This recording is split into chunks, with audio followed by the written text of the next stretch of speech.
বিভিন্ন সাহিত্য শাখার জনক,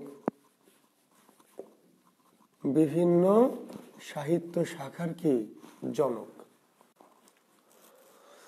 এই ব্যাপারটা নিয়ে একটু কথা বলার চেষ্টা করছি। তোমরা দেখো বিভিন্ন সাহিত্য শাখা, মানে এই যে বাংলা ভাষার যে সাহিত্য, এই সাহিত্যের নানান শাখা আছে, তাই না? নাটক, কবিতা, উপন্যাস, প্রহসন, সনেট, ছোট গল্প ইত্যাদি ইত্যাদি। এগুলো কিভাবে কে নিয়ে এলো? তো এই বিভিন্ন সাহিত্য শাখার জনক, এইটাকে আমরা একটু টেকনিক্যালি তোমাদের করাতে চাই। টেকনিক্যালি মানে এরকম যে আমরা যদি একটু মধ্যযুগে যাই, তাহলে মধ্যযুগে যদি আমরা বলি যে এরকম যে মোরসিয়ার জনককে, মোরসিয়া সাহিত্যের জনক এবং নাথ সাহিত্যের জনক, মোরসিয়া এবং নাথ সাহিত্যের জনক হচ্ছে কে? শেখ ফয়জুল্লাহ। আমি কিন্তু মধ্যযুগের কথা বলছি আর কি। তাহলে মোরসিয়া সাহিত্য এবং নাথ সাহিত্যের জনককে শেখ ফয়জুল্লাহ। শেখ কি? ফয়জুল্লাহ। মোরসিয়া এবং নাথ সাহিত্যের জনক শেখ ফয়জুল্লাহ।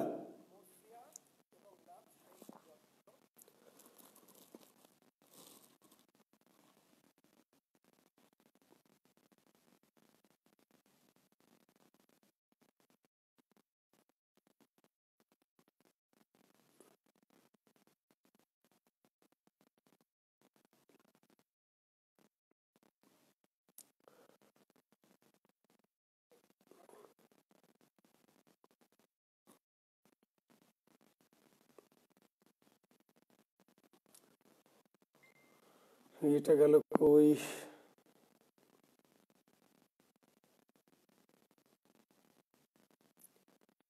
কি যেন একটা খুঁজতেছি।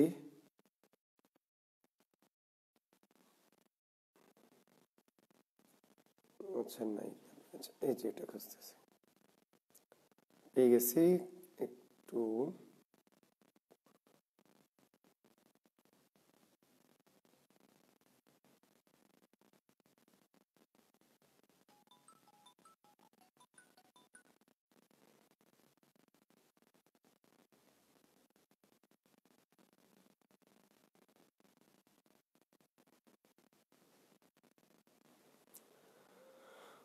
আচ্ছা, লিখছো? তোমরা লিখতে পারছো আমি কি লেখালাম? হ্যাঁ, আশা করি লিখতে পেরেছো।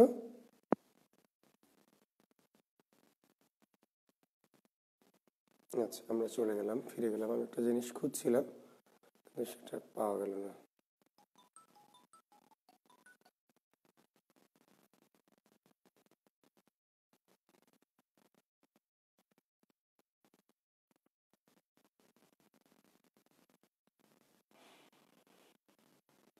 দুঃখিত প্রিয় শিক্ষার্থীরা, আমি একটি জায়গায় একটু শেয়ার করতে চাচ্ছিলাম।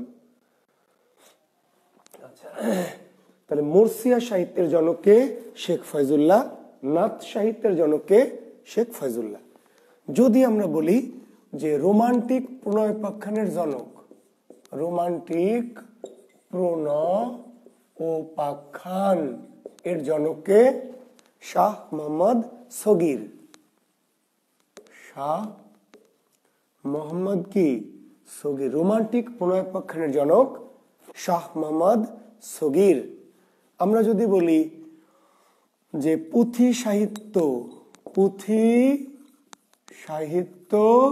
এর জনককে, এবং একই সাথে বলি জঙ্গনামা এর জনককে, তাহলে উত্তর হবে ফকির গরিবুল্লাহ। হ্যাঁ, এই যে নাইরা সিদ্দিকা উত্তর দিয়েছে, থ্যাংক ইউ। তাহলে পুঁথি সাহিত্যের জনককে ফকির গরিবুল্লাহ, জঙ্গনামার জনককে ফকির গরিবুল্লাহ। আমরা যদি বলি কবি গানের জনককে, তাহলে কি বলবো আমরা? গোজলা গুই। কবি গানের জনক গোজলা গুই।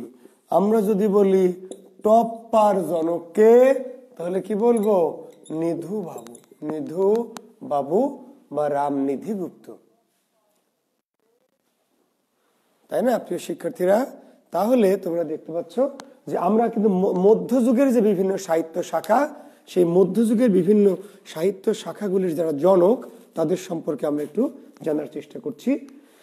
তো আমি এখানে লিখেছি যে মোরসিয়া বা নাথ সাহিত্যের জনক শেখ ফয়জুল্লাহ, রোমান্টিক প্রণয়োপাখ্যানের জনক শাহ মোহাম্মদ সগীর, পুঁথি সাহিত্যের জনক বা জঙ্গনামার জনক ফকির গরিবুল্লাহ, কবি গানের জনক গজলাগই, টপ্পার জনক নিধু বাবু। আচ্ছা, আর মধ্যযুগে আর কিসের জনক আছে? মধ্যযুগে কি আর কিসের জনক আছে বলো? হ্যাঁ, নাথ সাহিত্য তো আমরা দিয়েছি, মুর্শিয়া দিলাম, রোমান্টিক পুনর্ব্যাখ্যান দিলাম, আচ্ছা জঙ্গনামা দিলাম। আচ্ছা, ওই যে পদাবলী, বৈষ্ণব পদাবলী, বৈষ্ণব পদাবলীর জনককে বিদ্যাপতি, বৈষ্ণব পদাবলীর জনক বিদ্যাপতি। আর যদি বলা হয় বাংলা পদাবলীর জনক তাহলে চণ্ডীদাস। বৈষ্ণব পদাবলীর জনক বিদ্যাপতি আর বাংলা পদাবলীর জনক কে? চণ্ডীদাস। তাহলে এই হচ্ছে আমাদের কি মধ্যযুগের বিভিন্ন যে সাহিত্য শাখাগুলি, সেই শাখাগুলির যারা জনক। প্রিয় শিক্ষার্থীরা, প্রাচীন সাহিত্যের জনক ওই অর্থে নাই। প্রাচীন সাহিত্যটা আমাদের চর্যাকাররা কি করেছেন, তারা চর্যাপদের যারা রচয়িতা, তারা সবাই, তার মধ্যে আদি রচয়িতা আমরা বলি লুইপাকে, সেটা আমরা আগে শিখে নিয়েছি। আর মধ্যযুগের যে বিভিন্ন সাহিত্য ধারা, সেই ধারাগুলি সম্পর্কে আমরা কি আজকে জানলাম। হ্যাঁ, লিখে নাও সোহেল মাহমুদ। আচ্ছা,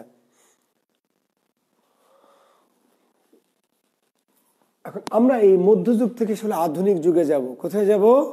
আধুনিক যুগে। মধ্যযুগ থেকে, তাহলে মধ্যযুগ আমি আরেকবার তোমাদের রিমাইন্ড করে নিই। মুর্শিয়ার জনক শেখ ফয়জুল্লাহ, নাথ সাহিত্যের জনক শেখ ফয়জুল্লাহ, রোমান্টিক পুনর্ব্যাখ্যানের জনক শাহ মোহাম্মদ সগীর, পুঁথি সাহিত্যের জনক ফকির গরিবুল্লাহ, জঙ্গনামার জনক ফকির গরিবুল্লাহ, কবি গানের জনক গজলাগই, টপ্পা গানের জনক নিধু বাবু, বৈষ্ণব পদাবলীর জনক বিদ্যাপতি, বাংলা পদাবলীর জনক চণ্ডীদাস।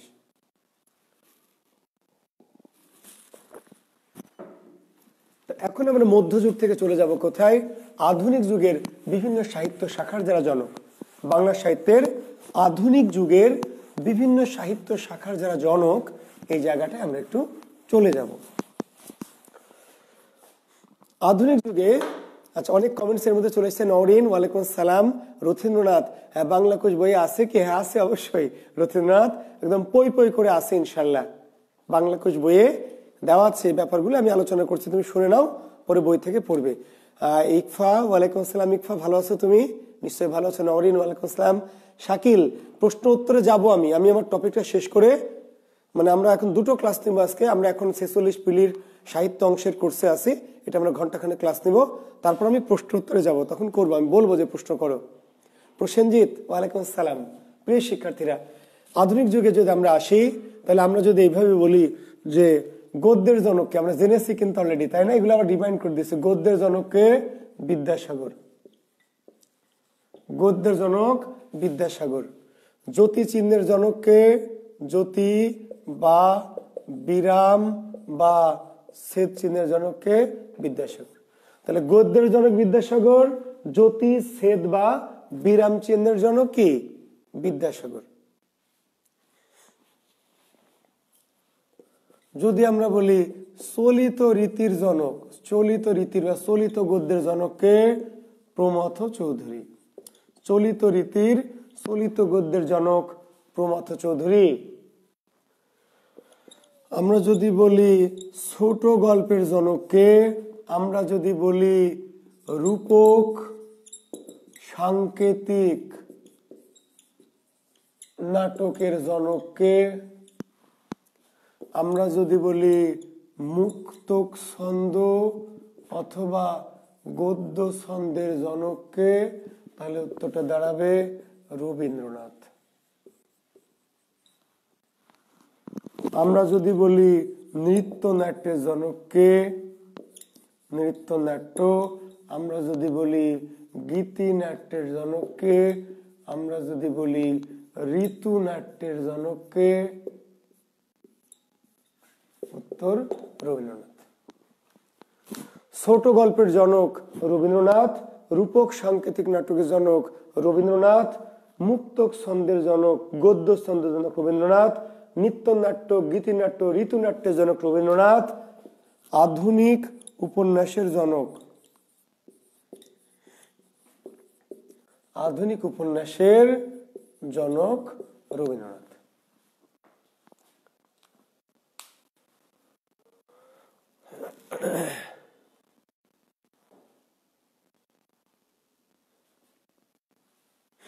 প্রিয় শিক্ষার্থীরা, আধুনিক গদ্যের জনক আছে বলে আমার জানা নাই। গদ্যের জনক, আধুনিক গদ্য আমার তো জানা নাই। নাইরা, গদ্যের জনক, আধুনিক গদ্যের জনক বলে কোনো টার্ম সাহিত্যে আছে বলে আমার জানা নাই। আধুনিক উপন্যাসের জনক আছে রবীন্দ্রনাথ ঠাকুর। আধুনিক উপন্যাসের জনক রবীন্দ্রনাথ ঠাকুর। প্রিয় শিক্ষার্থীরা, তাহলে রবীন্দ্রনাথ ছোট গল্পের জনক, রবীন্দ্রনাথ রূপক নাটকের জনক, রবীন্দ্রনাথ সাংকেতিক নাটকের জনক, রবীন্দ্রনাথ মুক্তক ছন্দের জনক, রবীন্দ্রনাথ গদ্য ছন্দের জনক, রবীন্দ্রনাথ নৃত্যনাট্য, গীতিনাট্য, ঋতুনাট্যের জনক, রবীন্দ্রনাথ আধুনিক উপন্যাসের জনক। হ্যাঁ নাজিউর, ওয়ালাইকুম আসসালাম। ভালো আছি বাবা, নিশ্চয় তুমি ভালো আছো? হ্যাঁ, সব পরিবার ভালো আছে ইনশাল্লাহ। ভালো থেকো, শুভকামনা থাকতো তোমার জন্য, তোমার ভালোবাসা পেলাম। তাহলে আমি মুছে দিচ্ছি এবার এটুকু। আচ্ছা,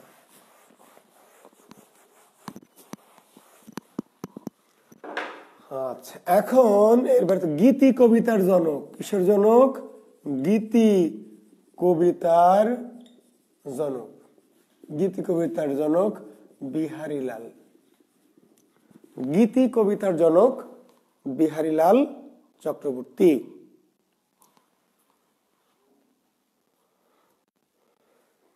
গদ্য ছন্দ হচ্ছে, ছন্দের ক্লাসে বোঝাই দিব রথীন্দ্রনাথ, আমাদের ছন্দ, রূপ, রস, ছন্দ, অলঙ্কার আছে। তারপর যদি জিজ্ঞেস করো তাহলে যেই কবিতায় কোনো নির্দিষ্ট ছন্দ নেই, অনেকটা গদ্যের মতো। গদ্য যেরকম আকাশে দেখছে চিল উঠছে, উড়ুক, ভালোই লাগছে দেখতে, চিলটা উঠতে উঠতে উঠতে আমার মাথার সামনে এলো, চক্কর দিচ্ছে দিচ্ছে, দিক, আমি ওদিকে তাকাবো না, আমি চললাম আমার পথে।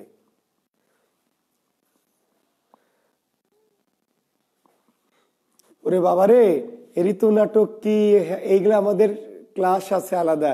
এটা কোর্সের একটা ক্লাস, এটা প্রশ্নোত্তরের ক্লাস না। আমার কোর্সের মধ্যে আলাদা করে ঋতু নাটক কি, রূপক নাটক কি, সাংকেতিক নাটক কি, এগুলোর আলাদা রূপ রস এ ক্লাস আছে,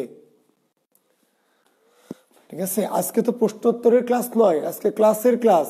আর কি কি এই জিনিসগুলো আমাদের আলাদা কোর্সের মধ্যে আছে। হ্যাঁ, আমাদের সাহিত্যে রূপের একটা আলাদা ক্লাস আছে। আমি সবই একদিনে বলে দিলে কেমন করে হবে? ক্লাসের তো আমার ধারাবাহিকভাবে ক্লাস। আজকে ওপেন করা ভুল হলো মনে হয়। তো গীতি কবিতার জনক বিহারীলাল। আমরা যদি বলি যে ছন্দের জনককে, ছন্দের জনক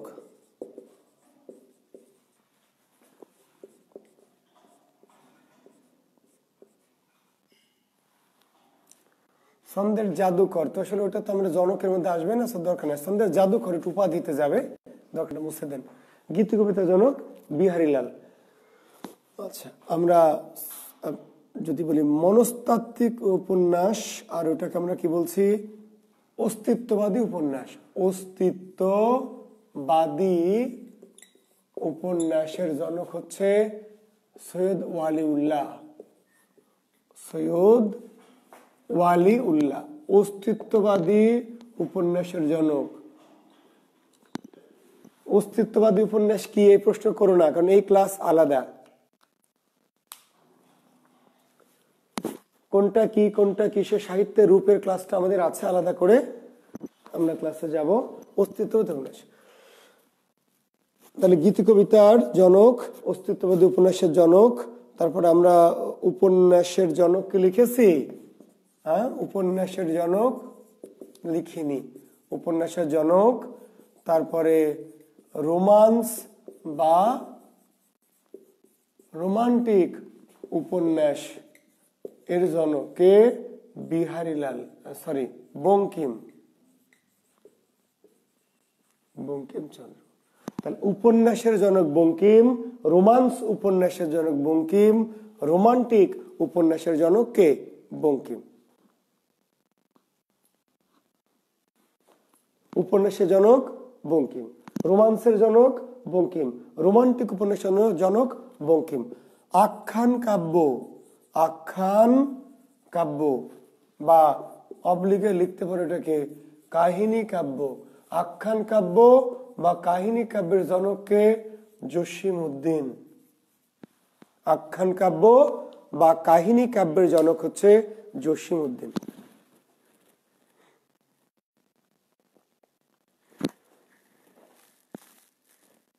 পত্রোপন্যাসের জনক, পত্রোপন্যাস, পত্রোপন্যাসের জনক কাজী নজরুল ইসলাম।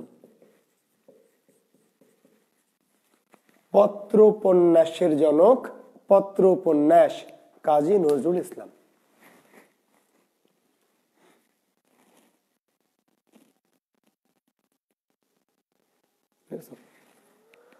আচ্ছা,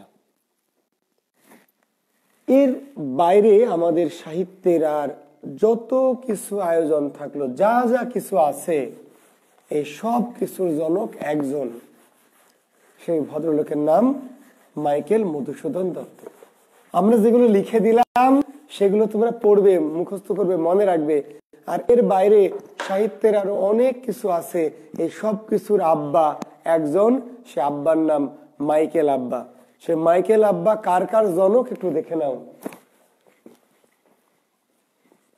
মাইকেল আব্বা হলো নাটকের জনক, মাইকেল আব্বা হলো প্রহসনের আব্বা, মাইকেল হচ্ছে ট্র্যাজেডির আব্বা, মাইকেল হচ্ছে পত্র কাব্যের আব্বা, মাইকেল হচ্ছে মহাকাব্যের আব্বা, মাইকেল হচ্ছে নাটক, প্রহসন, ট্র্যাজেডি, পত্রকাব্য, মহাকাব্য, সনেট বা চতুর্দশপদীর আব্বা।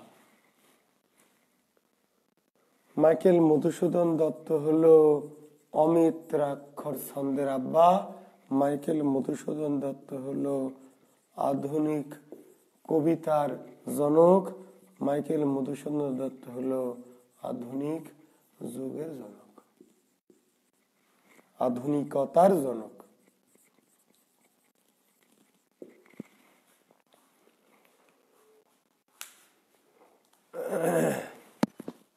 প্রিয় শিক্ষার্থী, নাটকের জনক মাইকেল, প্রহসনের জনক মাইকেল, ট্র্যাজেডির জনক মাইকেল, পত্রকাব্যের জনক মাইকেল, মহাকাব্যের জনক মাইকেল, সনেটের জনক বা চতুর্দশপদী কবিতার জনক মাইকেল, অমিত্রাক্ষর ছন্দের জনক মাইকেল, আধুনিক কবিতার জনক মাইকেল, আধুনিক যুগের জনক মাইকেল, আধুনিকতার জনক মাইকেল।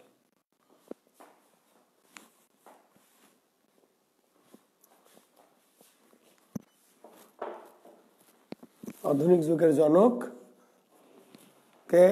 মাইকেল। এবং আমরা যদি আধুনিকতার জনক বলি, আধুনিকতার জনক বাংলা সাহিত্যে কি? আধুনিকতার জনক, তাও কি? মাইকেল মধুসূদন দত্ত।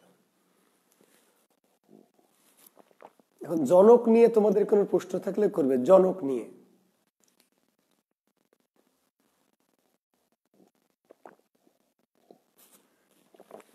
বাংলার বিভিন্ন সাহিত্য শাখার যে জনক, যেটা আমি এতক্ষণ পড়ালাম, এইটা নিয়ে তোমাদের যদি কোনো প্রশ্ন থাকে মনের মধ্যে, তাহলে করে ফেলবে। থ্যাংক ইউ রিপন মিয়া। বাংলার জগৎ দেখিনু ঘুরে ঘুরে, গুরুজি আমারই ঘরে।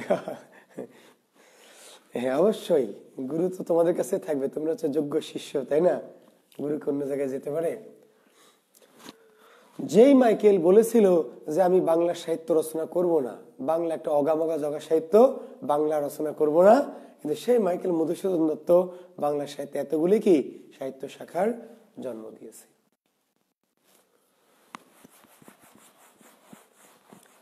এবার আমরা চলে যাব কোথায়? উপজীব্য বিষয়।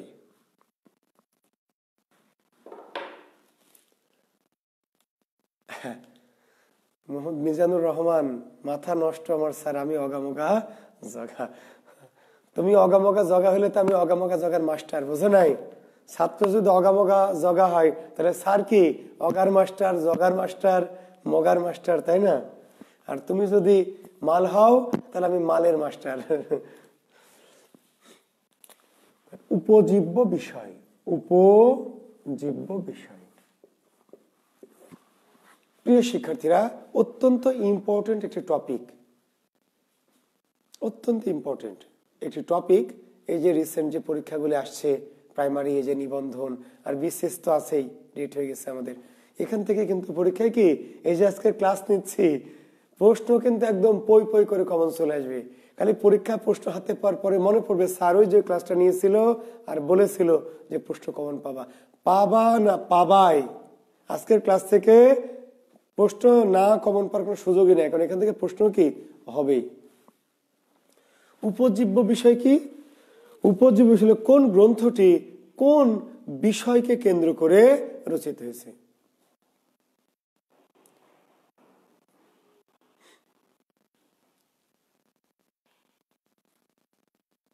কোন বিষয়টি মানে কোন সাহিত্যটি কোন বিষয়কে কেন্দ্র করে রচিত হয়েছে, এটার নাম উপজীব্য বিষয়। প্রিয় শিক্ষার্থীরা, দুইভাবে প্রশ্নটি হতে পারে।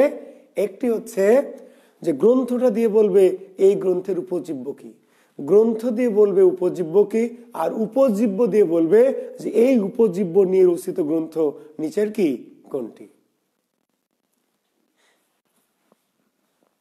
যেমন কি, যেমন হয়তো আমাদেরকে এভাবে বলছে যে ধরে নাও যে আমি কথার কথা বলছি যে পথের পাঁচালী, হয়তো আমাদেরকে বললো পথের পাঁচালী উপন্যাসের উপজীব্য বিষয় কি। পথের পাঁচালী উপন্যাসের উপজীব্য বিষয় কি? প্রকৃতি ও মানুষ। উপজীব্য বিষয় হলো প্রকৃতি ও মানুষ। প্রাসঙ্গিকভাবে আমরা জেনে রাখি রচয়িতার নাম, তাই না? কে? বিভূতিভূষণ বন্দ্যোপাধ্যায়।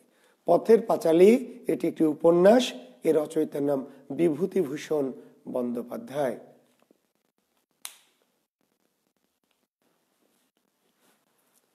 উপজীব্য বিষয় প্রকৃতি ও মানুষ। প্রকৃতি ও মানুষ। আচ্ছা, আমাদের হয়তো প্রশ্ন করছে এইভাবে যে ঘরে বাইরে, ঘরে বাইরে উপন্যাসের উপজীব্য বিষয় কি?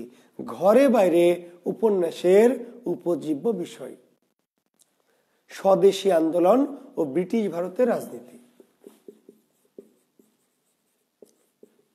স্বদেশী আন্দোলন ও ব্রিটিশ ভারতের কি রাজনীতি। ওইদিকে কি যাচ্ছে দেখা না? ঢেকে যাবে। স্বদেশী আন্দোলন ও ব্রিটিশ ভারতের রাজনীতি।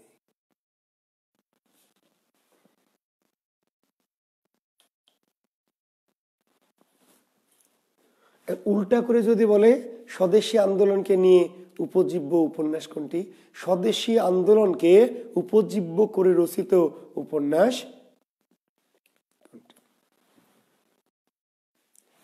স্বদেশী আন্দোলনকে উপজীব্য করে রচিত উপন্যাস কোনটি?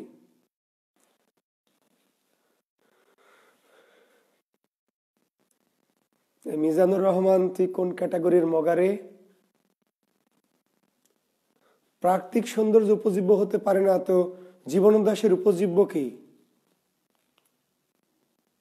অগা মগা জগা মিজানুর রহমান, জীবনোদ্দাসের যে কাব্য এগুলোর উপজীব্য কি?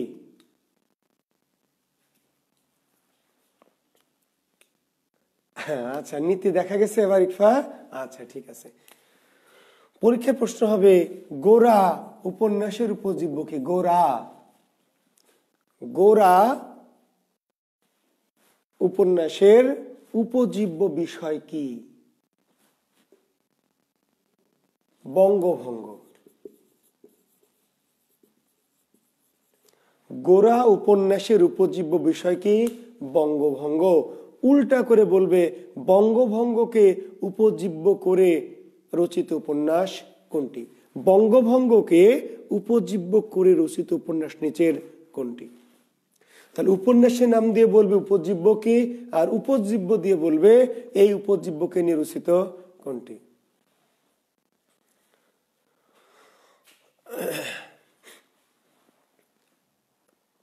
গোরা মানে সাদা, হ্যাঁ ঠিকই হয়েছে।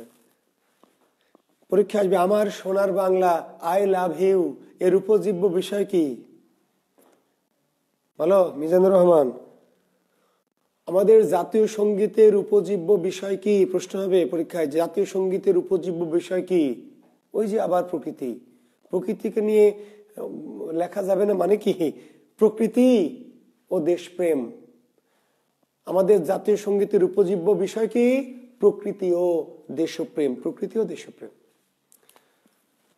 পরীক্ষার প্রশ্ন হবে বলাকা, বলাকা কাব্যের উপজীব্য বিষয়। বলাকা একটা কাব্যগ্রন্থ, আর এই বলাকা কাব্যের রচয়িতা রবীন্দ্রনাথ। আর উপজীব্য বিষয় কি? গতিবাদ, গতিবাদ। বলাকা কাব্যের উপজীব্য বিষয় গতিবাদ, গতিশীলতা।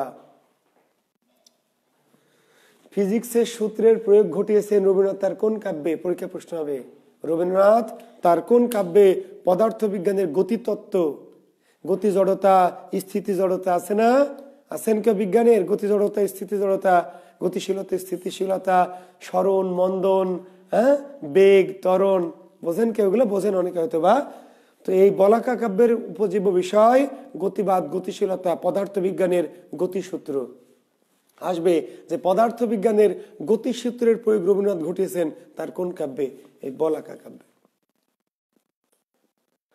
রবীন্দ্রনাথের সোনার তরী, সোনার তরী কাব্যের উপজীব্য কি?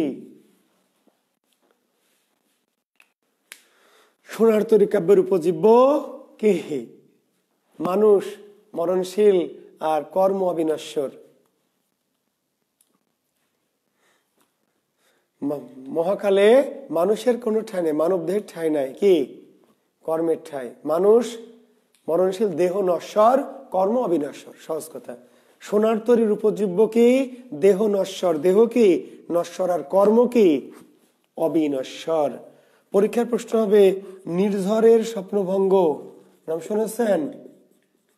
নির্ঝরের স্বপ্নভঙ্গ কবিতার উপজীব্য বিষয় কি? নির্ঝরের স্বপ্নভঙ্গ।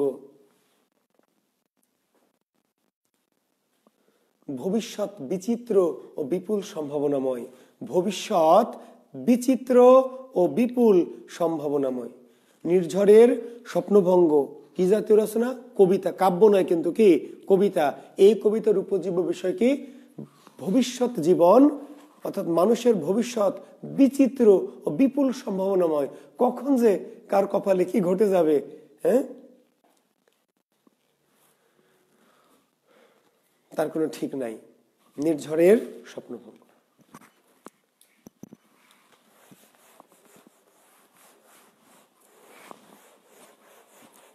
পরীক্ষায় প্রশ্ন হবে এমন একফা দেখা প্রশ্ন হবে এরকম ভাবে যে নদী তীরবর্তী মানুষের, আমি প্রশ্ন করছি আপনার উত্তর দিবেন, আমি অ্যান্সার দেখতে চাই কমেন্টসে, দেখি কে আগে অ্যান্সার দেয়। নদী তীরবর্তী মানুষের জীবন নিয়ে রচিত উপন্যাস কোনটি? নদী তীরবর্তী মানুষের জীবন নিয়ে রচিত উপন্যাস কোনটি?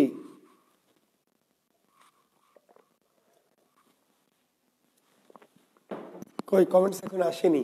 নদী তীরবর্তী মানুষের জীবন নিয়ে রচিত উপন্যাস কোনটি? তিতাস একটি নদীর নাম, তিতাস একটি নদীর নাম। নদী তীরবর্তী মানুষের জীবন নিয়ে।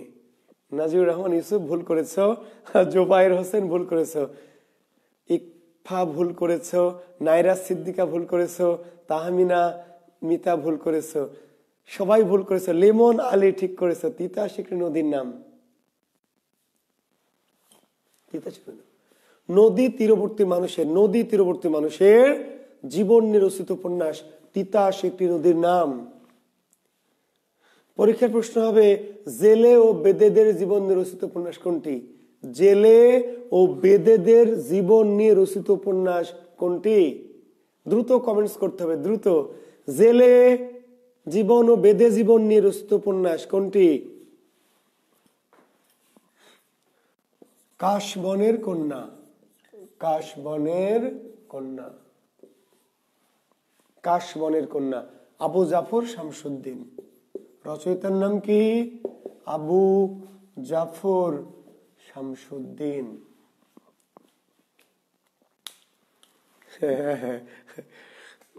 মনে এলে বলে দেওয়া যাবে না, চিন্তা করে বলতে হবে। কাশবনের কন্যা। এবার কেউ কমেন্টস করেনি ভয়ে, জগামগা জগা শাস্তে চাই না, ঠিক আছে? হ্যাঁ, জেলে ও বেদেদের জীবন নিয়ে, জেলে ও বেদেদের জীবন নিয়ে রচিত উপন্যাস কাশবনের কন্যা। রচয়িতাকে আবু জাফর শামসুদ্দিন। ওইদিকে দেখাইলে এইদিকে দেখাইতে পারি না, কি জ্বালাই পড়ছি রে।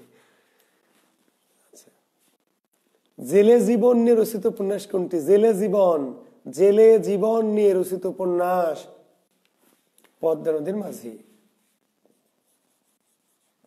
জেলে জীবন, শুধু জেলে জীবন। এই যে কুবের, এই যে গণেশ, এই যে ধনঞ্জয়, হ্যাঁ, শুধু জেলে জীবন নিয়ে রচিত উপন্যাস পদ্মা নদীর মাঝি। রচয়িতাকে মানিক বন্দ্যোপাধ্যায়।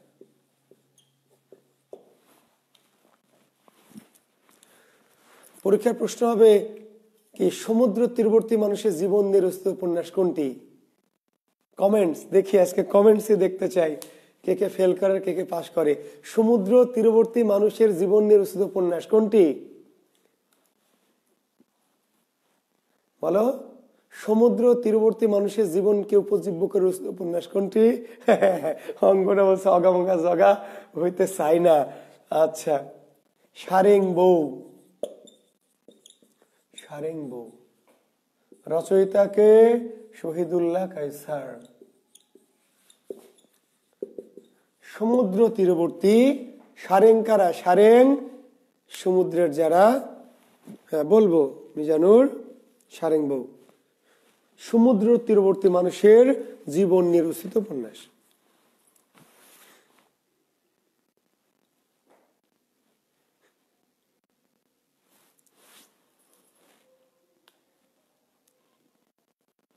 ওরে নীল দরিয়া, হ্যাঁ ইমরান ঠিকই বলেছে। আহারে, হ্যাঁ গানটা গাওয়ার ইচ্ছা হচ্ছে কিন্তু গাওয়া যাবে না, থাক, গানের মধ্যে ঢুকতে চাচ্ছি না। সারেং বউ। পরীক্ষার প্রশ্ন হবে উপজাতীয়দের জীবন নিয়ে, কাদের জীবন নিয়ে? উপজাতীয়দের জীবন নিয়ে রচিত উপন্যাস কোনটি? উপজাতীয়দের বা উপজাতিদের জীবন নিয়ে রচিত উপন্যাস কর্ণফুলী। উপজাতীয়দের জীবন নিয়ে রচিত উপন্যাস কর্ণফুলী। রচয়িতাকে আলাউদ্দিন আল আজাদ। আলাউদ্দিন আল আজাদ। উপজাতীয়দের জীবন নিয়ে রচিত উপন্যাস কর্ণফুলী, আলাউদ্দিন আল আজাদ। উপজাতিদের জীবন।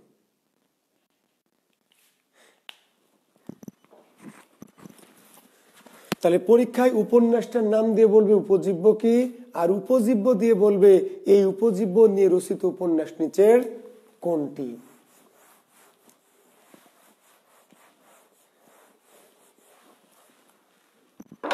পরীক্ষায় প্রশ্ন হবে লাল সালু উপন্যাসের উপজীব্য কি? লাল সালু উপন্যাসের উপজীব্য কি? হ্যাঁ সোহেলি আমান, সুযোগ আছে, সাহিত্যের কোর্স লাইভ করার সুযোগ আছে। আমরা সিক্রেট গ্রুপে করাই, আজকে একটু ওপেন করেছি। আমার পেজে নক করবে, যে পেজে আমি ক্লাস নিচ্ছি, জুয়েল কিবি এডুকেশন কালচার, এই পেজের মেসেঞ্জারে নক করবে, সুযোগ আছে এখনো। লাল সালু অস্তিত্ববাদী উপন্যাস, কিন্তু উপজীব্য কি?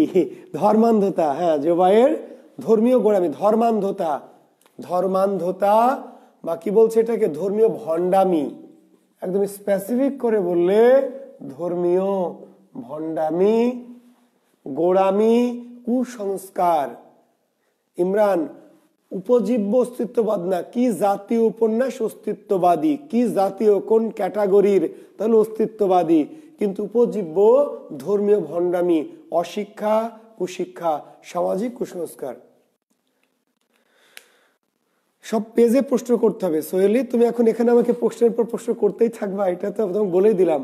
তোমার যা কিছু জানার আছে পেজে নক দাও। তুমি বোঝো না এত অগামগা জগা হলে কেমন করে তুমি আমার কোর্স করবা? তোমার এখন যা কিছু জানার আছে বলেই তো দিলাম, আমার পেজের মেসেঞ্জারে ঢুকে নক করবা ক্লাসের পরে। ধর্মীয় ভণ্ডামি, অশিক্ষা, কুশিক্ষা, সামাজিক কি কুসংস্কার।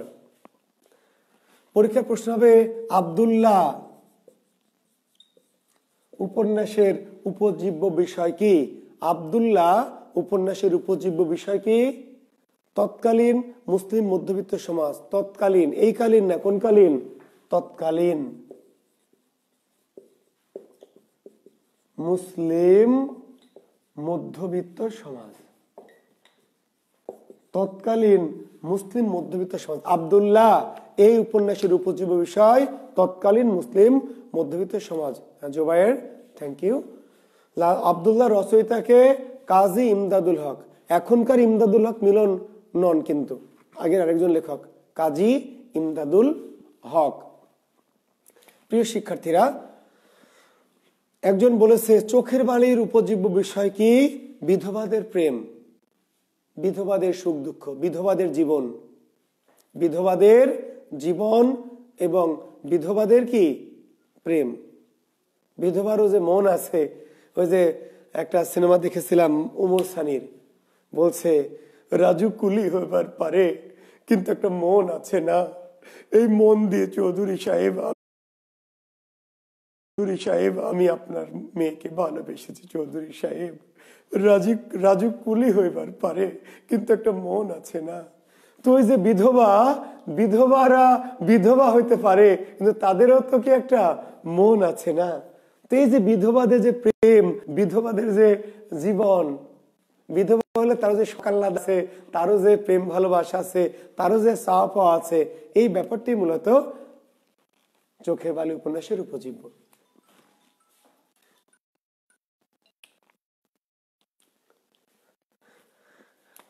আচ্ছা, পরীক্ষার প্রশ্ন হবে নেমেসিস। নেমেসিস নাটকের উপজীব্য কি? নেমেসিস নাটকের উপজীব্য ভুলভাল কিন্তু বই পুস্তকে দেওয়া আছে। ভুলভাল কি? ভুলভাল দেওয়া আছে, বলা আছে দ্বিতীয় বিশ্বযুদ্ধ। না, দ্বিতীয় বিশ্বযুদ্ধ না, কি দ্বিতীয় বিশ্বযুদ্ধ পরবর্তী। দ্বিতীয় বিশ্বযুদ্ধ নয়, মনে থাকবে, দ্বিতীয় বিশ্বযুদ্ধ পরবর্তী ক্ষুধা, দারিদ্র, মানবিক বিপর্যয়।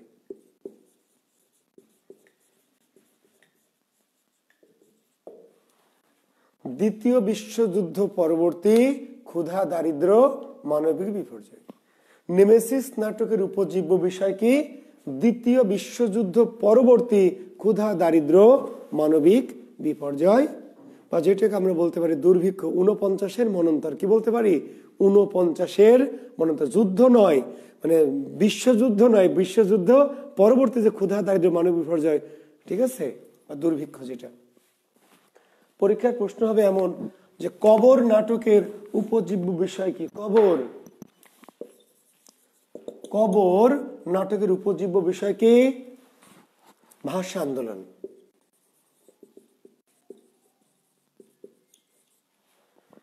বা শহীদদের আত্মার অমরতা।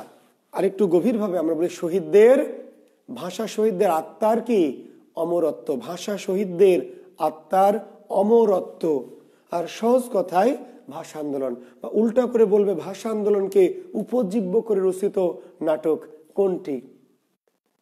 ভাষা আন্দোলনকে উপজীব্য করে রচিত উপন্যাস কোনটি? আরেক ফাল্গুন।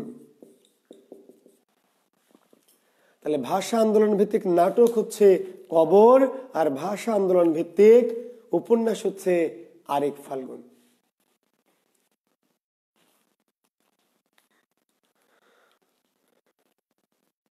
পরীক্ষার প্রশ্ন হবে নীল দর্পণ। নীল দর্পণ নাটকের উপজীব্য বিষয় কি? হ্যাঁ, বলে দিচ্ছি, ইয়াসিন আলী। নীল দর্পণ নাটকের উপজীব্য বিষয় কি? নীলকরদের নির্যাতন, নীলকরদের নির্যাতন ও নীল চাষীদের করুণ জীবন। নিচে কি দেখা যাবে না? হ্যাঁ, দেখাচ্ছি লাইনটা। নীলকরদের নির্যাতন, নীলকরদের নির্যাতন। তাহলে নীল দর্পণ নাটকের উপজীব্য কি? নীলকরদের নির্যাতন ও নীল চাষীদের করুণ জীবন।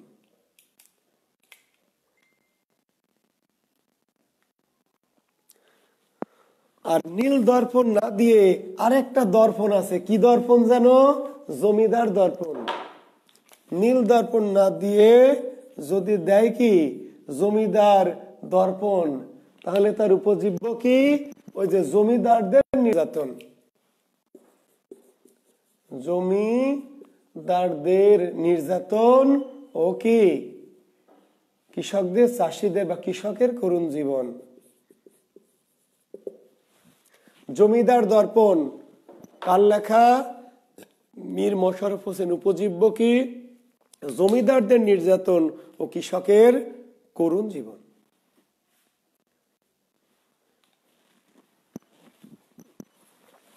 এই যে উপজীব্য আমাদের কি এগুলি? উপজীব্য আমাদের কি এগুলি? উপজীব্য। উপজীব্য পরীক্ষা প্রশ্ন 69-এর গণ অভ্যুত্থানকে উপজীব্য করে রচিত উপন্যাস কোনটি? 69-এর গণ অভ্যুত্থানকে উপজীব্য করে রচিত উপন্যাস কোনটি? নিশ্চয় তোমাদের জানা আছে, চিলেকোঠার কি সেপাই। 69-এর গণ অভ্যুত্থানকে উপজীব্য করে রচিত নাটক, উপন্যাস চিলেকোঠার সেপাই, রচয়িতা আখতারুজ্জামান ইলিয়াস। 69-এর গণ অভ্যুত্থান না, ওঙ্কার গণ অভ্যুত্থান নাই, চিলেকোঠার সেপাই। হ্যাঁ মিতা, থ্যাংক ইউ। তেভাগা আন্দোলনকে উপজীব্য করে রচিত, তেভাগা আন্দোলনকে উপজীব্য করে রচিত উপন্যাস কোনটি? তেভাগা আন্দোলন ভিত্তিক উপন্যাস কাঁটা তারে প্রজাপতি, সেলিম হোসেনের। আর নাড়াই, শওকত আলীর কি নাড়াই। কাঁটা তারে প্রজাপতি, নাড়াই, শওকত আলীর নাড়াই আর সেলিম হোসেনের কাঁটা তারে প্রজাপতি। এই উপন্যাস দুটির উপজীব্য বিষয় কি? তেভাগা আন্দোলন, তেভাগা আন্দোলন। ফকির বিদ্রোহ বা সন্ন্যাস বিদ্রোহকে উপজীব্য করে রচিত উপন্যাস কোনটি? ফকির বিদ্রোহ বা সন্ন্যাস বিদ্রোহকে উপজীব্য করে রচিত উপন্যাস কোনটি? আনন্দমঠ। আনন্দমঠ।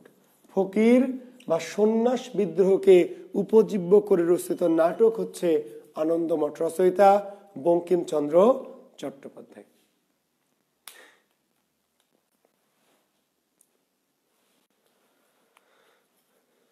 বাষট্টির ছাত্র আন্দোলন কে উপজীব্য করে রচিত উপন্যাস কে বলতে পারবে? আমি জানি একজন পারবে না। 62-র ছাত্র আন্দোলনকে উপজীব্য করে রচিত উপন্যাস কোনটি? সাদা কুয়াশার পাখি। এই উপন্যাসের লেখক এইবার বাংলা একাডেমি পুরস্কার পেয়েছেন। এই যে গতকাল তো না, পরশুদিন 24 তারিখে বাংলা একাডেমির যে পুরস্কার ঘোষিত হয়েছে, একজন লেখক দেবেন বাংলা একাডেমি পুরস্কার পেয়েছে। সাদা কুয়াশার পাখি উপন্যাসের লেখক চৌধুরী জুলফিকার মতিন। চৌধুরী জুলফিকার মতিন। চৌধুরী জুলফিকার মতিন রচিত উপন্যাস সাদা কুয়াশার পাখি। উপজীব্য বিষয় কি? 62-র ছাত্র আন্দোলন। 62-র ছাত্র আন্দোলন।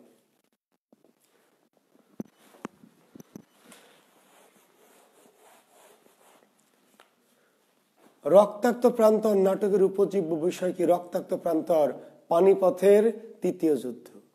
আবার উল্টা করে বলবে পানিপথের তৃতীয় যুদ্ধকে উপজীব্য করে রচিত নাটক কোনটি? তো রক্তাক্ত প্রান্তর।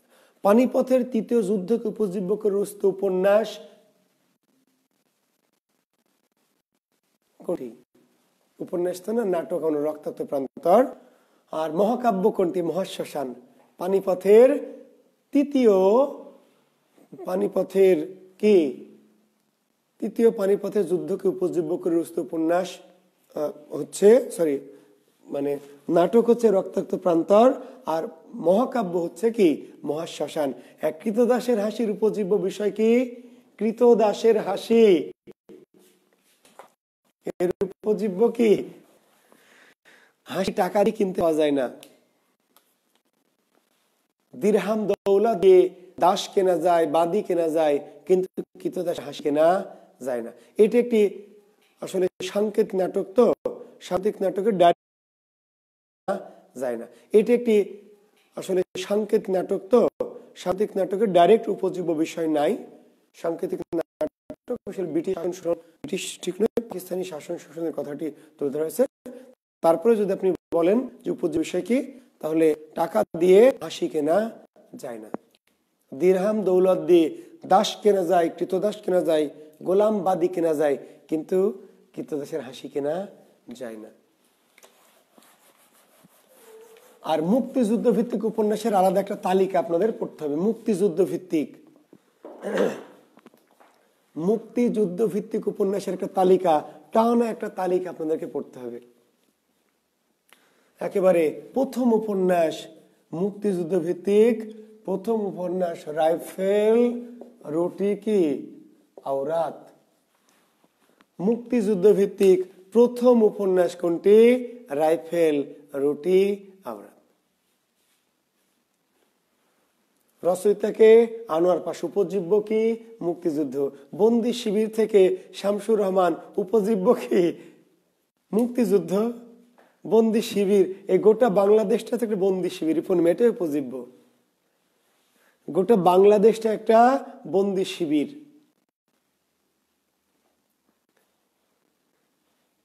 বন্দি শিবিরের উপজীব্য বিষয় মুক্তিযুদ্ধ। যুদ্ধের সময় গোটা বাংলাদেশটা একটা কি বন্দি শিবির। হাঙ্গর নদী গ্রেনেড, মিজানুর রহমান বলছে হাঙ্গর নদী গ্রেনেড, হাঙ্গর নদী গ্রেনেড। রচয়িতা সেলিনা হোসেন। উপজীব্য মুক্তিযুদ্ধ।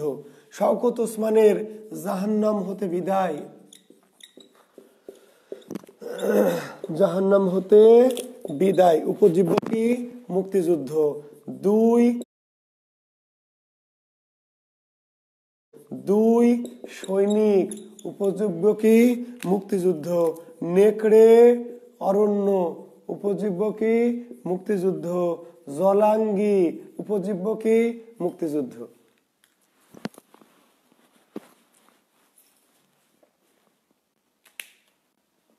মুক্তিযুদ্ধ ভিত্তিক উপন্যাস, কোন উপন্যাসের উপজীব্য বিষয় মুক্তিযুদ্ধ? তাহলে মুক্তিযুদ্ধ ভিত্তিক অনেক উপন্যাসের তালিকা আছে। হুমায়ুন আহমেদের শ্যামল ছায়া, ঠিক আছে, শ্যামল ছায়া। আগুনের পরশমণি মুক্তিযুদ্ধ উপন্যাস। ৭১ মুক্তিযুদ্ধ ভিত্তিক উপন্যাস। আমি কিংবদন্তির কথা বলছি, মুক্তিযুদ্ধ। আমি কিংবদন্তির কথা বলছি, মুক্তিযুদ্ধ। ডাইরেক্ট বলেনি, ইনডাইরেক্টলি। মানে এখানে ঝামেলা হলো যে কই ওখানে একবারে সরাসরি মুক্তিযুদ্ধের কথা বলেননি। বিপ্লবের কথা বলেছেন, সংগ্রামের কথা বলেছেন, যুদ্ধের কথা বলেছেন, মুক্তিযুদ্ধ যে এটা সরাসরি বলেননি, কিন্তু আমরা বুঝতে পারছি যে তিনি মুক্তিযুদ্ধের কথাই বলছেন আর কি। তো প্রিয় শিক্ষার্থীরা, তো এই যে আমরা বলছি যে কোনো একটা গ্রন্থ দিয়ে বলবে উপজীব্য কি, অথবা উপজীব্য দিয়ে বলবে এই উপজীব্যকে নিয়ে লেখা গ্রন্থ নিচের। বলছি যে কোনো একটা গ্রন্থ দিয়ে বলবে উপজীব্য কি, অথবা উপজীব্য দিয়ে বলবে এই উপজীব্যকে নিয়ে লেখা গ্রন্থ নিচের কোনটি। তো মুক্তিযুদ্ধ ভিত্তিক উপন্যাসগুলো একটা আলাদা তালিকা দেওয়া আছে, একটু দেখবেন।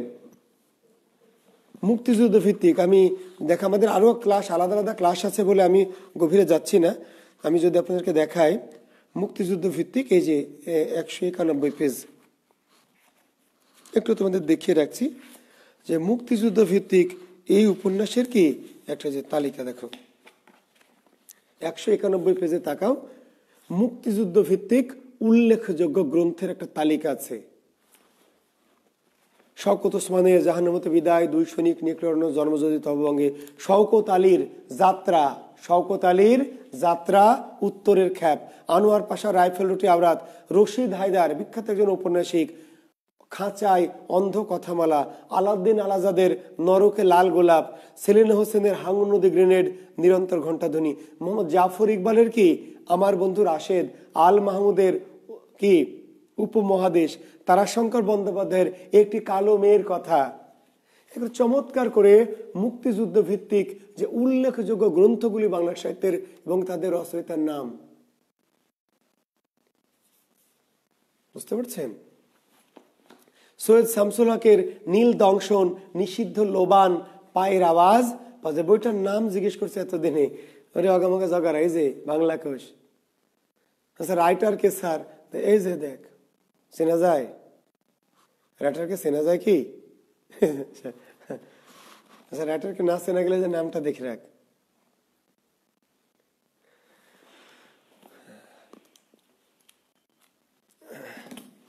তো অনেক, এই যে এখানে মমতাজউদ্দিন আহমেদের বকুলপুরের স্বাধীনতা, কি চাহ শঙ্খচিল, মাহমুদুল হকের জীবন আমার বোন, আবু জাফর শামসুদ্দিনের দেওয়াল, ইমদাদুল হক মিলনের কালো ঘোড়া, তারাশঙ্কর বন্দ্যোপাধ্যায়ের একটি কালো মেয়ের কথা 1971, নূরজাহান বেগমের 71-এর কথামালা, বুঝতে পারলেন? নীলিমে ইব্রাহিম আমি বীরাঙ্গনা বলছি। হ্যাঁ ব্যাকরণ সহ আছে, সাদেকুর ব্যাকরণ সহ আছে। অঙ্গনা বলছে ইয়ং জুয়েল কিবরিয়া স্যার। আচ্ছা প্রিয় শিক্ষার্থীরা, তো উপজীব্য কিন্তু গুরুত্বপূর্ণ, সেটি আমাদের পড়তে হবে। না শফিকুল, আমার বইটির উপজীব্যতা আপাতত আসবে না, আমার বইটির উপজীব্য আপাতত আসবে না পরীক্ষায়। তারপরে তুমি প্রশ্ন করেছো আমার যে এবার উপন্যাস আসছে বইমেলায়, এবার আমাদের ফেব্রুয়ারির বইমেলা, আমার লেখা একটি উপন্যাস আসছে, নয়ন জলে হাসি। এটি আমি মূলত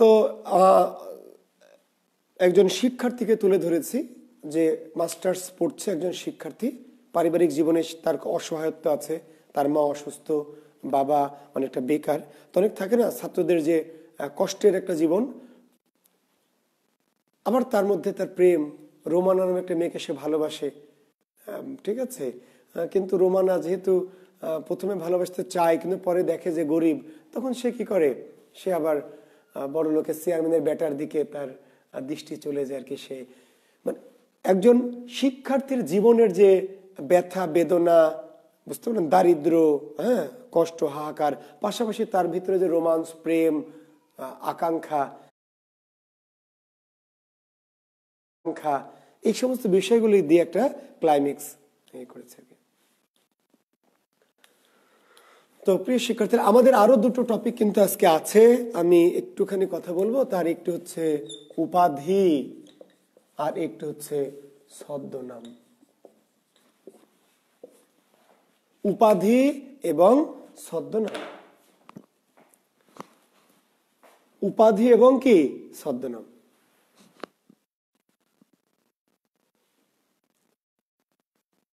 হ্যাঁ শফিকুল, অনেকের জীবনের সাথে মিলে যাবে আমার বিশ্বাস, যে আমার যে উপন্যাসটা আমি ছাত্রদের তো অনেক অনুধান করি, গবেষণা করি, শিক্ষার্থীদের অনেক শিক্ষার্থী এরকম আছে।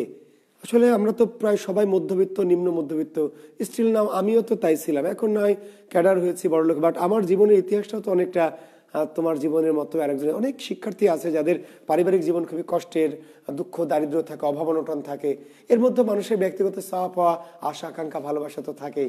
তো এই ব্যাপারগুলো নিয়েই খুব দারুণ একটি উপন্যাস লিখেছি, আমার বিশ্বাস তোমরা যারাই পড়বে সবার ভালো লাগবে নিশ্চিত। আমি যেই পড়বে তার মনে হবে যেন এটা আমারই জীবন। আমি আবার বলছি, আমার এই উপন্যাসটি আমার বিশ্বাস যে আমার ছাত্ররা যারাই পড়বে তাদেরকে মনে হবে যেন কি যে পড়বে তারই জীবন, এরকম মনে হবে। সোহেলি আলম, থ্যাংক ইউ সোহেলি, এত সুন্দর কমেন্টস করেছো। জীবনের যে কোনো জায়গা থেকে ফিরে আসা যায়, তাই না? জীবনের এখনো শেষ হয়নি, তোমার অনেক জীবন তোমার বাকি আছে, অনেক সময় আছে। এই সময়টুকু কাজে লাগালো ইনশাল্লাহ কি আফসোসটা কমে যাবে, কাজে লাগাও। উপাধি আর ছদ্মনাম পার্থক্য কি বলেন? কে বলবেন? অঙ্গনা বলেন। উপাধি আর ছদ্মনাম এর মধ্যে পার্থক্য কি? উপাধি কবিকে দেওয়া হয় সমাজ, রাষ্ট্র, ঠিক আছে, সংগঠন কর্তৃক কবিকে কি দেওয়া হয় উপাধি। মেহেদি, আমি তো তোমার পাশ থেকে ক্লাস নিচ্ছি, তালাইমারি থেকে। তুমি কাটাখালী থেকে দেখছো, আমি তো রাজশাহী তালাইমারি থেকে ক্লাস নিচ্ছি। আর ছদ্মনাম কবি নিজে ধারণ করেন। ছদ্মনাম কবি নিজে কি করেন? ধারণ করেন, ধারণ করেন।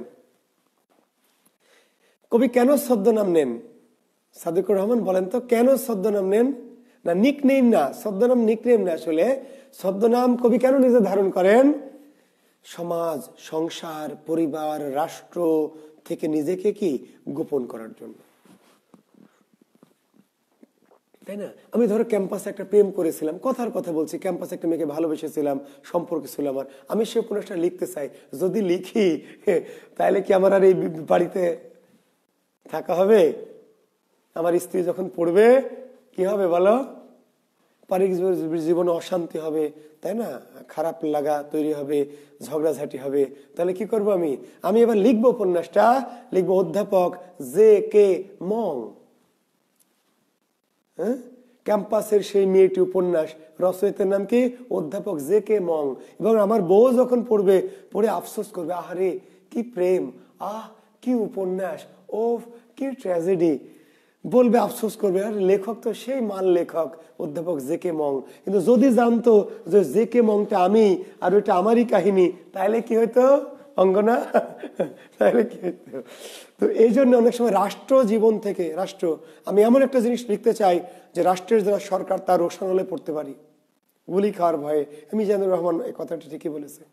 রাষ্ট্রীয় জীবন নিয়ে লিখতে চাই, সমাজ জীবন নিয়ে লিখতে চাই, তো লিখতে চাইলে রাষ্ট্র সমাজ আমাকে ছেড়ে দিবে?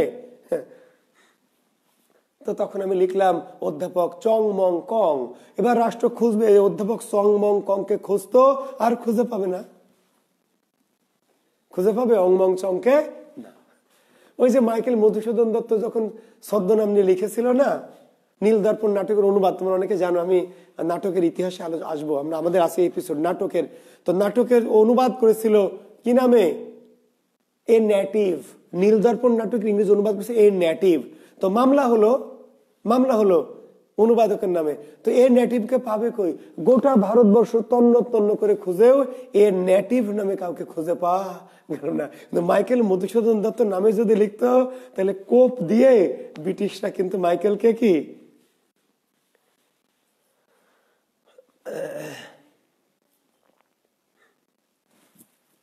তো এই জন্য তো ছদ্মনাম ধারণ করেন। আর কবির কাজে খুশি হয়ে, উৎসাহিত হয়ে বা স্বীকৃতি দেওয়ার জন্য সমাজ, রাষ্ট্র কর্তৃক কি উপাধি দেওয়া হয়। তো আমি যদি ছদ্মনামে একটু যাই, তাহলে ছদ্মনামের মধ্যে দুই টাইপের আছে। একটি হচ্ছে যে কবি নিজের নামে লিখেছেন, হঠাৎ করে কখনো ছদ্মনাম ধারণ করেছেন নিজের নামে। রবীন্দ্রনাথ ঠাকুর নিজের নামে লিখেছেন, রবীন্দ্রনাথ ঠাকুর নামে, রবীন্দ্রনাথ ঠাকুর হঠাৎ করে একটা কাব্য লিখতে গিয়ে তিনি নাম নেন ভানু সিংহ ঠাকুর। তাহলে ভানু সিংহ কার ছদ্মনাম? রবীন্দ্রনাথের ছদ্মনাম কি? ভানু সিংহ। কাজী নজরুল ইসলাম লিখেছেন, হঠাৎ করে একটি প্রবন্ধ লিখতে গিয়ে তিনি নাম দিলেন কি? ধূমকেতু। শরৎচন্দ্র নামে লিখেছেন, শরৎচন্দ্র চট্টোপাধ্যায়, বিরাজবৌ শরৎচন্দ্র, দেবদাস শরৎচন্দ্র, তাই না? চট্টোপাধ্যায়, বিরাজবৌ শরৎচন্দ্র, দেবদাস শরৎচন্দ্র, তাই না? শরৎচন্দ্র নামে অপরিচিতা পল্লী সমাজ, শরৎচন্দ্র নামে। কিন্তু নারীর মূল্যে এই প্রবন্ধটা লিখতে গিয়ে তিনি কি করলেন? ছদ্মনাম নিলেন অনিলা দেবী। কেন ছদ্মনাম নিলেন অনিলা দেবী? ছদ্মনাম না নিলে সমাজ ওকে কোপ দিত, নারীর মূল্য চাই, বেয়াদ্দ, বদমাইশ, শয়তান কথাকার। নারীর আবার মূল্য কিরে মগা। আজ থেকে 100-150 বছর নারীর কোন মূল্য? নারী ছিল পণ্যের মতো, বস্তু, অবজেক্ট। হাঁস মুরগি, গরু ছাগল, কুকুট। রোকেয়া বলেছে, বেগম রোকেয়া, যে বাড়িতে যেমন হাঁস মুরগি, গরু ছাগল, কুকুট থাকে, ওরকম মহিলা থাকে। খেতে দিলে খায়, না খেতে দিলে না খায়। মন চাইলে জবাই করে খাও, মন চাইলে বেচে দাও, মন চাইলে আরো কিছু হাঁস মুরগি আনো। তা তো ওই হাঁস মুরগি কুকুটের কিছু কি বলার সুযোগ নেই। তো সেই নারীর আবার মূল্য চাই এই শরৎচন্দ্র, মার বেটাকে শরৎচন্দ্র, বদমাইশ কথা। নারীর কিসের মূল্য রে বেয়াদব? কাজে ভয় পেলেন। তো বোনের নামে অনিলা দেবী, একজন নারী অনিলা দেবী, তার মেয়েদের নারীর স্বাধীনতা চাই, মূল্য চাই। সাজ্ঞা একজন মহিলা নাই, চাইতেই পারে, চাইলে কি আমরা দিব নাকি? পুরুষ হয়ে নারীর মূল্য চাই, সমাজ ধিক্কার দিবে। ফলে শরৎচন্দ্রের মতো সাহসী লেখক কি করলেন, নিজের নামটা গোপন করলেন। আর এমন লেখক আছে কি, এমনও লেখক আছে যারা নিজের আসল নাম আমরা জানি না, ওই প্রথম থেকে শুরু করেছে ছদ্মনাম, গোটা জীবন তার ছদ্মনামে কেটে গেছে। ওই যে যাকে বললাম শওকত ওসমান, এই ভদ্রলোকের নাম শওকত ওসমানই নয়, নাম শেখ আজিজুর রহমান, কিন্তু তিনি জীবনের প্রথম থেকে শুরু করে শেষ অবধি শওকত ওসমান নামে লিখেছেন। এই নামটি আমরা জানি, আসল নামটা হারিয়ে গেছে। মানে কিছু লেখক আসল নামে লিখেছেন, রবীন্দ্রনাথ, নজরুল, বুঝতে পারলেন, শরৎ, আসল নামে লিখেছেন, একটা দুটো লিখতে গিয়ে ছদ্মনাম। আর কোন লেখক জীবনে শুরু করেছেন কি দিয়ে, ছদ্মনাম দিয়ে। এবং আমাদের পরে কষ্ট করে খুঁজে বের করতে হয়েছে, জানতে পেরেছি আমরা যে ওই মালের নাম আসলে শওকত ওসমান নয়, কি নাম, শেখ আজিজুর রহমান। তাহলে পুষ্ট ভাই শওকত ওসমানের প্রকৃত নাম কি? শওকত ওসমানের প্রকৃত নাম শেখ আজিজুর রহমান। এই যে আমরা ধরো একজন লেখকের নাম কায়কোবাদ, কায়কোবাদ, আসলে কায়কোবাদ এই ভদ্রলোকের নাম না, তার নাম হচ্ছে মোহাম্মদ কাজেম আল কুরাইশি। মোহাম্মদ কাজেম আল কুরাইশি, এটা হলো তার নাম। কিন্তু তিনি কায়কোবাদ নামে লেখা শুরু করলেন এবং এই নাম প্রতিষ্ঠা পেয়ে গেল। আমরা কায়কোবাদ নাম থেকে জানলাম পরে যে ওনার নাম আসলে কি, মোহাম্মদ কাজেম আল কুরাইশি। লেখক, তাই না? আমরা ধরো একটা লেখকের নাম বনফুল, এই বনফুল নামে তিনি লিখেছেন। বনফুল লেখকের নাম কি, বনফুল। গল্পকারকে বনফুল, এই গল্পকার বনফুল নিম গাছকার, বনফুলের। অনেক পরে জানা গেল যে ভদ্রলোকের নাম বনফুল না, কি নাম, বলাই চাঁদ মুখোপাধ্যায়। বলাই চাঁদ মুখোপাধ্যায়। আমরা মানিক বন্দ্যোপাধ্যায় এই নামে তো জানি, মানিক বন্দ্যোপাধ্যায়। অনেকদিন পরে জেনেছি মানিক বন্দ্যোপাধ্যায় না, এই ভদ্রলোকের নাম প্রবোধ কুমার বন্দ্যোপাধ্যায়। নাম হচ্ছে প্রবোধ কুমার বন্দ্যোপাধ্যায়, ডাক নাম ছিল মানিক। তিনি তখন লেখক নাম শুরু করলেন মানিক বন্দ্যোপাধ্যায়। জহির রায়হান, এটা ওনার নাম না, ওনার নাম কি, মোহাম্মদ জহিরুল্লাহ।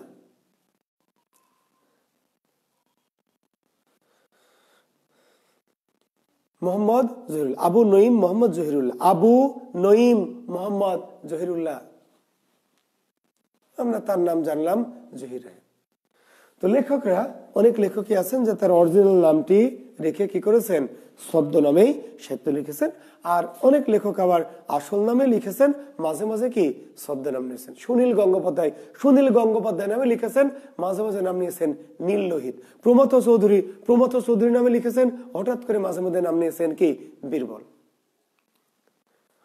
তো এই ছদ্মনামগুলি আপনারা বই পুস্তকে চমৎকার করে দিয়েছি, এত দারুণ করে দেওয়া আছে। এগুলো তো ছিল বোঝানোর ম্যাটার নাই, এটা ওই রকম করে বোঝানোর ম্যাটার নাই, বুঝতে পারলেন? একটুখানি আপনাদেরকে আমি আইডিয়া দিচ্ছি, কিন্তু আপনাদেরকে কি করতে হবে, এটা তুস করে পড়তে হবে। এই যে ছদ্মনাম, চমৎকার এই যে একটা টপিক দিয়েছে, ছদ্মনাম আর প্রকৃত নাম। জসিমউদ্দিন, এই জসিমউদ্দিন ভদ্রলোক জসিমউদ্দিন নামে লিখেছেন, কিন্তু হঠাৎ করে মুক্তিযুদ্ধের সময় তিনি নাম নিলেন তুজাম্বর আলী। কি নাম নিলেন, তুজাম্বর আলী। মাইকেল মধুসূদন দত্ত নামে লিখেছেন, কিন্তু হঠাৎ করে নাম নিয়েছেন টিমোথি পেন পোয়েম। আর বিশেষ একটা গ্রন্থ নীল দর্পণ নাটক অনুবাদ করতে গিয়ে এ নেটিভ। আমরা একজন লেখকের নাম জানি হায়াত মাহমুদ, আমরা সবসময় বলি হায়াত মাহমুদের ব্যাকরণ বলি না, আসলে ভদ্রলোকের নাম ডক্টর মনিরুজ্জামান। নাম ডক্টর মনিরুজ্জামান, উনি নাম নিয়েছেন কি হায়াত মাহমুদ। মৌমাছি একজনের নাম, আসলে নাম না, তার নাম বিমল ঘোষ। যাযাবর একজনের নাম, তার নাম আসলে কি বিনয় কৃষ্ণ মুখোপাধ্যায়। হুতম পেশা একজনের নাম, আসলে নাম পেশা না, সিংহ। এই বাটের সিংহ নাম নিয়েছে কি পেশা। কালী প্রসন্ন সিংহ, নাম ছিল কালী প্রসন্ন সিংহ, আর সিংহ নাম নিল কি পেশা। আর উপাধি সমাজ রাষ্ট্র কর্তৃক দেও, সবাই অনেক জানেন। রবীন্দ্রনাথের উপাধি বিশ্বকবি, রবীন্দ্রনাথের উপাধি কি বিশ্বকবি। নজরুলের উপাধি কি বিদ্রোহী কবি, নজরুলের উপাধি জাতীয় কবি, নজরুলের উপাধি বাংলার বাইরন। বঙ্কিমের উপাধি সাহিত্য সম্রাট, বঙ্কিমের উপাধি বাংলার স্কট। বিহারীলালের উপাধি কি ভোরের পাখি। জীবনানন্দ দাশের উপাধি কি? রূপসী বাংলার কবি, তিমির হননের কবি, নির্জনতার কবি, চিত্ররূপময়তার কবি, শুদ্ধতম কবি। অনেকগুলো হ্যাঁ একসাথে আছে। সুজন ব্যাকরণ সাহিত্য একেবারে পুরো কমপ্লিট একটি বই। বুঝতে পেরেছ? তাহলে জীবনানন্দ দাশের অনেক উপাধি। রূপসী বাংলার কবিকে জীবনানন্দ দাশ, তিমির হননের কবিকে জীবনানন্দ দাশ, অন্ধকারের কবিকে জীবনানন্দ দাশ, নির্জনতার কবিকে জীবনানন্দ দাশ, চিত্ররূপময়তার কবিকে জীবনানন্দ দাশ, মৃত্যু চিন্তার কবিকে জীবনানন্দ দাশ। অনেক। জসীমউদ্দিনের উপাধি একটাই, পল্লী কবি। জসীমউদ্দিন কি? পল্লী কবি। কিশোর কবিকে সুকান্ত ভট্টাচার্যকে বলা হয় কিশোর কবি। কিশোর কবি কার উপাধি? সুকান্ত ভট্টাচার্য। ক্লাসিক কবি কার উপাধি? ক্লাসিক কবি সুধীন্দ্রনাথ দত্ত, যে পঞ্চ পাণ্ডবের একজন। পঞ্চ পাণ্ডব জানো তো বাংলা সাহিত্যের, এই পঞ্চ পাণ্ডবের একজন পাণ্ডব সুধীন্দ্রনাথ দত্ত, তার ক্লাসিক কবি। মার্ক্সবাদী কবিকে? মার্ক্সবাদী কবি বিষ্ণু দে। মার্ক্সবাদী কবি বিষ্ণু দে। ছন্দের জাদুকরকে সত্যেন্দ্রনাথ দত্ত। চারণ কবিকে? চারণ কবি মুকুন্দ দাস। চারণ কবি মুকুন্দ দাস। আর মুকুন্দ রাম আছেন একজন, চণ্ডীমঙ্গল কাব্যের মুকুন্দ রাম, এর নাম কবি কঙ্কন, উপাধি কবি কঙ্কন। মুকুন্দ রাম চক্রবর্তী, মধ্যযুগের কবি, চণ্ডীমঙ্গল কাব্যের মুকুন্দ রাম চক্রবর্তী, এর উপাধি কবি কঙ্কন। আর মুকুন্দ দাস এর উপাধি চারণ কবি। শান্তিপুরের কবিকে? শান্তিপুরের কবি মোজাম্মেল হক। শান্তিপুরের কবি মোজাম্মেল হক। ফারুক আহমেদ ইসলামী রেনেসার কবি, মুসলিম রেনেসার কবি। উপাধি আছে মিজানুর, তোমার কবির উপাধি আছে। ফারুক আহমেদের উপাধি ইসলামী রেনেসার কবি, মুসলিম রেনেসার কবি ফারুক আহমদ। শরৎচন্দ্রের উপাধি কি? শরৎচন্দ্রের অপরাজেয় কথাশিল্পী। অপরাজেয় কথাশিল্পী। তো এই যে উপাধি কবিকে আমরা কি করেছি, আবার প্রাচীন মধ্যযুগেও কবিদের উপাধি আছে, তাই না? ভারতচন্দ্র ছিলেন নাগরিক কবি, মধ্যযুগের নাগরিক কবি ভারতচন্দ্র। মহাকবি ছিলেন আলাওল। আলাওলের উপাধি কি? মহাকবি, পণ্ডিত কবি, তাই না? ভারতচন্দ্রের উপাধি নাগরিক কবি, ঠিকই বলেছে শামসুর রহমান নাগরিক কবি, কিন্তু বাংলাদেশের প্রথম নাগরিক কবি কে? নাগরিক কবি শামসুর রহমান, বাংলাদেশের প্রথম নাগরিক কবি ভারতচন্দ্র। বিদ্রোহী কবি কাজী নজরুল ইসলাম, বাংলাদেশের প্রথম বিদ্রোহী কবি কে জানো? কে বলতে পারবে? প্রথম বিদ্রোহী কবি মাইকেল মধুসূদন দত্ত। তাহলে একটু খেয়াল করতে হবে যে বিদ্রোহী কবি না প্রথম বিদ্রোহী কবি, নাগরিক কবি না প্রথম নাগরিক কবি, তাই না? মধ্যযুগের আমাদের ওই যে বৈষ্ণব পদাবলীর যে জনক বিদ্যাপতি, নিশ্চয় বিদ্যাপতি আমরা পড়িয়েছি। বিদ্যাপতির উপাধি মনে আছে? বলেছি বিদ্যাপতি তিনটি উপাধি। বিদ্যাপতির উপাধি কি মনে নাই? মৈথিল কোকিল। বিদ্যাপতির উপাধি অভিনব জয়দেব। বিদ্যাপতির উপাধি কবি কণ্ঠহার। একজন বিদ্যাপতি যার উপাধি কবি কণ্ঠহার, একজন বিদ্যাপতির উপাধি একই, তাই না? কবি কণ্ঠহার, অভিনব জয়দেব, মৈথিল কোকিল। তো প্রিয় শিক্ষার্থীরা, এইগুলি ওরকম বোঝানোর ম্যাটার তো এখানে নাই আসলে। মোটামুটি উপাধির ছদ্মনামগুলি আপনারা কি করবেন, একটু পড়াশোনা করবেন, একটু পড়ে পড়ে মনে ব্রেনে নিবেন। এগুলি আপনাদের জানা লাগবে। ভাইভা বোর্ডে জিজ্ঞেস করে অনেক সময়, বুঝতে পারলেন? রিটেনে অনেক সময় ধরনের প্রশ্ন হয় যে এই কার উপাধি, 3-4টি উপাধি দিয়ে বললে এই উপাধিগুলি যথাক্রমে কার কার। আর পিলিতে তো খুবই জরুরি, এই যে প্রাইমারি পরীক্ষা হবে, যে নিবন্ধন হবে, খুবই জরুরি। তো প্রিয় শিক্ষার্থীরা, আমরা মোটামুটি আমাদের আজকে 3 টপিক ছিল। একটি ছিল বাংলা ভাষার বিভিন্ন সাহিত্য শাখার জনক, বাংলা সাহিত্যের বিভিন্ন সাহিত্য শাখার জনক ছিল। একটি ছিল হচ্ছে আমাদের উপজীব্য বিষয় সাহিত্যের, আর একটা ছিল উপাধি এবং ছদ্মনাম। আচ্ছা, হাবিবুর রহমান স্যার বিহারীলাল চক্রবর্তীর কোন সাহিত্যে ভোরের উপাধি দেন? দয়া করে একটু জানাবেন। বিহারীলাল চক্রবর্তীর সারদা মঙ্গল। হাবিবুর রহমান বিহারীলাল চক্রবর্তীর সারদা মঙ্গল কাব্য, সারদা মঙ্গল কাব্য পড়ে রবীন্দ্রনাথ ঠাকুর তাকে ভোরের পাখি উপাধি দিয়েছিলেন। কাজী নজরুল ইসলাম কি কি নামে লিখতেন? কাজী নজরুল ইসলামের ছদ্মনাম একটাই, ধূমকেতু। আর তার অনেকগুলি ডাক নাম ছিল। অনেকে যেটা সমস্যা, ডাক নামকে ছদ্মনাম মনে করে, এটা একটা ঝামেলা। শফিকুল ইসলাম, কাজী নজরুল ইসলামের লেখক নাম কাজী নজরুল ইসলাম, তিনি দু একটি প্রবন্ধ লিখে গিয়ে ধূমকেতু ছদ্মনাম নিয়েছিলেন। আর তার কিছু ডাক নাম ছিল ছোটবেলায়, ব্যাঙাসি একটা ডাক নাম, তার একটা ডাক নাম দুখু মিয়া, বুঝতে পেরেছো? তার একটা ডাক নাম তারা খেপা, তার একটা ডাক নাম নজর আলী। ঝামেলা হলো এগুলোকেও কোনো কোনো অগামগা জগা সাহিত্যিক বা বই লেখক, এরা তো সাহিত্যিক না, মানে বই লেখক আর কি, মার্কামারা লেখক, এরা ওদেরকে কি করেছে, মানে ছদ্মনাম মনে করেছে। ছদ্মনাম না। ছোটবেলায় ওই গরিবের বউ যেমন সবার ভাবি, গরিবের বউ হলে সবাইকেও ভাবি, আর ভাবি কেমন আছেন, গরিবের বউ সবারই ভাবি। অনেক ওই যে ছোটবেলায় গরিবের ছেলে দুঃখু, এই দুঃখকে দুঃখু বলে ডাকতো, দুঃখুকে ডাকতো তারা খেপা, দুঃখুকে ডাকতো কারোর মন ছেলে নজর আলী, দুঃখুকে ডাকতো ব্যাঙাসি। মাথাটা ছিল মোটা আর পিছনের দিকটা ছিল একটু সরু। ব্যাঙাসি দেখেছেন? ব্যাঙাসি, জি, এইটা তারা এই জন্য, এগুলো তার বাল্যকালের নাম, বাল্যকালের নাম, এগুলো ছদ্মনাম না। ঝামেলা হলো অগামগা জগা লেখকরা, মানে যারা ওই যে গাইড লেখক আর কি, যারা বাংলা পড়ুয়া লেখক না, এরা মগা লেখক, এর এই সবগুলোকে কি ছদ্মনাম বলে চালিয়ে দিয়েছে, কিছু করার নাই। ওইগুলো হলো ছোটবেলায় ডাক নাম। নজরুলের ডাক নাম ছিল দুঃখু, বেশিরভাগ দুঃখু মিয়া বলে ডাকতো। বেশিরভাগ মানুষ ব্যঙ্গ করে, কেউ ব্যাঙাসি, হ্যাঁ, কেউ তারা খেপা, কেউ নজর আলী বলে ডাকতো। বুঝতে পারছো তো? এটা হলো যেমন আমরা শামসুর রহমান, শামসুর রহমানের মজলুম আদিব এই ছদ্মনামে তিনি দু একটা লেখা লিখেছেন। শামসুর রহমান নামেই তিনি লিখেছেন কাব্য, কিন্তু দু একটি কাব্য বা কবিতা লিখতে তিনি মজলুম আদিব, কিন্তু তার ডাক নাম ছিল বাচ্চু। বাচ্চু তার ছদ্মনাম না, বাচ্চু হলো বাল্যকালের ডাক নাম। এলাকার মানুষ তাকে কি বাচ্চু বলে ডাকতো, বাচ্চু, ছোটবেলায় বাচ্চু ডাক নাম ছিল। আর ভালো নাম শামসুর রহমান। শামসুর রহমান নামেই তিনি।